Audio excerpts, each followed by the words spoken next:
میں سمجھتا ہوں جی ان تمام کابرین کی دعائیں اور وہ اس جماعت کے اوپر خصوصی طور پہ ہوں گی، اور انشاءاللہ تعالی یہ جماعت جو ہے اپنا وہی بھرپور کردار ادا کرے گی۔ کراچی کے اندر اسی جماعت کی جمعیت علماء پاکستان کی اکثریت تھی، 7 سیٹیں ہم نے اس وقت اس دور میں لی تھی، اور نمبر 2 پہ جماعت اسلامی تھی، پھر پیپلز پارٹی تھی۔ میں سمجھتا ہوں وہ دور، اور پروفیسر شاہ فضل الحق جناب محترم قائد اس پہ اختلاف تھے صوبائی اسمبلی کے۔ میں سمجھتا ہوں جی لوگوں کو میرا یہ میسج ہے کہ اب آپ نے سارے جماعتیں، جتنی جماعتیں تھیں سب آزما لی ہیں، اب آپ واپس لوٹ آئیں اپنی ہی مدر پارٹی میں، جمعیت علماء پاکستان میں، جو اس ملک میں اسلامی نظام اور نظام مصطفیٰ صلی اللہ علیہ وسلم کے نفاذ کی اور اسلامی جمہوریہ پاکستان کے تحفظ کی، اس ملک میں اداروں کی تحفظ کے لیے جنگ لڑتی رہے گی انشاءاللہ۔ مولانا نورانی کی جب بات کی جائے تو لوگوں کا یہ ماننا ہے کہ مولانا نورانی دین اور سیاست کے کمپلیٹ پیکج کا نام تھا، کیسے یقین کیا جائے کہ آپ ان کا نعم البدل ہے؟ میں تو سمجھتا ہوں جی ان کا تو نعم البدل اس دنیا میں کوئی نہیں ہوتا۔ میں سمجھتا ہوں جی یہ آپ نے بڑی میرے خیال سے بڑا ایک سیڈ پارٹ ہے ہماری زندگی میں، یہ آپ اگر آپ سمجھتے کہ جی میں یتیم ہوا ہوں کہ ایسی بات ہے، میں سمجھتا ہوں جی پوری قوم یتیم ہو گئی اس دن، جس دن حضرت قبلہ مولانا شاہ مدانی رحمۃ اللہ علیہ اس دنیا سے پردہ فرمایا انہوں نے اور رخصت ہو گئے۔ میں سمجھتا ہوں کہ صرف ایک اس گھر کو نقصان نہیں ہوا ہے، اس ملک کو، اس ملک کے اداروں کو، اس ملک کی خارجہ پالیسی کو، اس ملک کی داخلہ پالیسی کو، اس ملک کے نظام کو نقصان ہوا ہے، کیونکہ وہ ایک ہی مرد مجاہد تھا جو اس ملک میں اسلام اور اسلام کی جنگ اور حضور صلی اللہ علیہ وسلم کی نفاذ کی جنگ لڑ رہے تھے، اور تمام جماعتوں کو انہوں نے متحد کیا، تعصب، فرقہ اور فرقہ وارانہ فساد کو انہوں نے پیچھے دھکیلا، اسلامی نظریات۔ آپ یہ دیکھیے کہ اس دور میں جب فساد پھیلانے کی کوشش کی گئی شیعہ اور سنی کی، اس دور کے اندر آپ دیکھیں کہ دفاع افغانستان کونسل بھی بنائی گئی، ملی یکجہتی کونسل بنائی گئی۔ پھر جب انہوں نے یہ نوٹ کیا کہ اب ہمیں سیاسی طور پہ ساری قوت کو پریشرائز کرنا چاہیے، 2002 کے اندر متحدہ مجلس عمل کو لایا گیا، اس کو باقاعدہ بھرپور طریقے سے لانچ کیا گیا، اور ماشاءاللہ الحمدللہ میں سمجھتا ہوں 68 یا 70 سیٹس کے قریب تھیں۔ ان ممبران نے اپنی پرفارمنس بلوچستان میں اور صوبہ سرحد میں دی اچھی، اور حتیٰ کہ جماعت اسلامی کے جو منتخب امیدوار، جمعیت علماء اسلام کے منتخب امیدوار کراچی سے منتخب ہوئے تھے، ہمارے صدر محترم جناب ڈاکٹر ابو الخیر محمد زبیر صاحب NA 220 سے منتخب ہوئے تھے۔ میں سمجھتا ہوں جی ان سب نے بڑا اچھا کیا۔ اصل بات یہ ہے کہ جی دیکھیں، جب ہمارے حکمران اللہ اور اس کے رسول کے نظام کے ساتھ جنگ لڑیں گے، مثلا نواز شریف صاحب اپنے ماضی کے دور میں سودی نظام سے جنگ لڑنے چلے گئے، اور آپ دیکھیں ان کو کس طرح ان کو چھٹی ہوئی،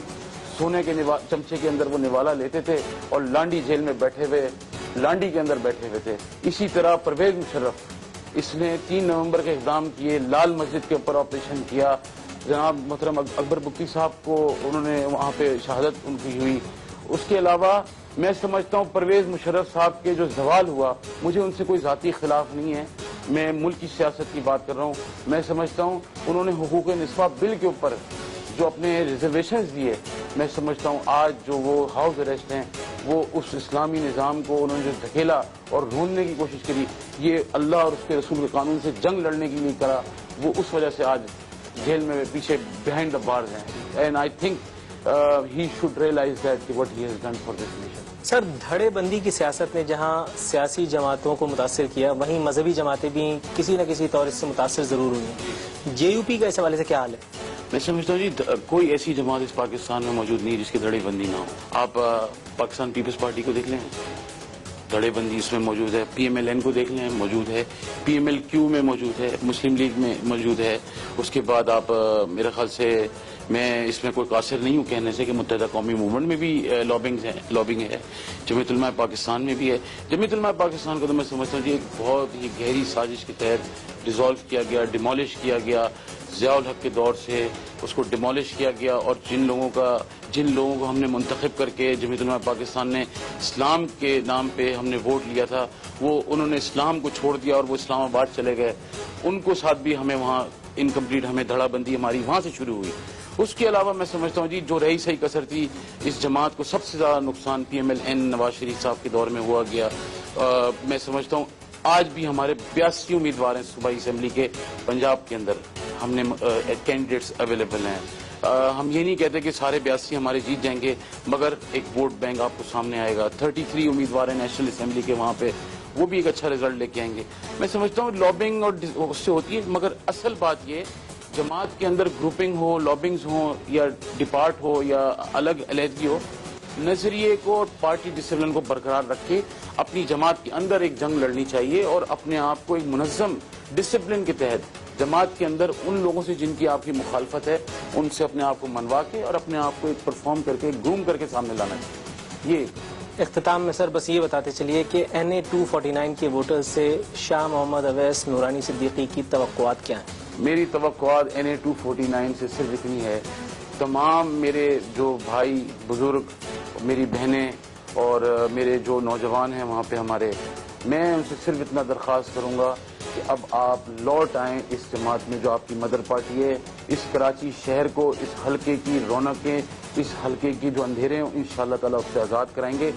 11 مئی کو انشاءاللہ تعالیٰ میں سمجھتا ہوں اس 249 کو انشاءاللہ تعالیٰ میں آزاد کراؤں گا ان بھتہ خوروں سے، ٹارگٹ کلوں سے. اور یہ جو لوگ جو ہمارے رینسم کڈنیپنگ ہے اس شہر کا سب سے بڑا مسئلہ،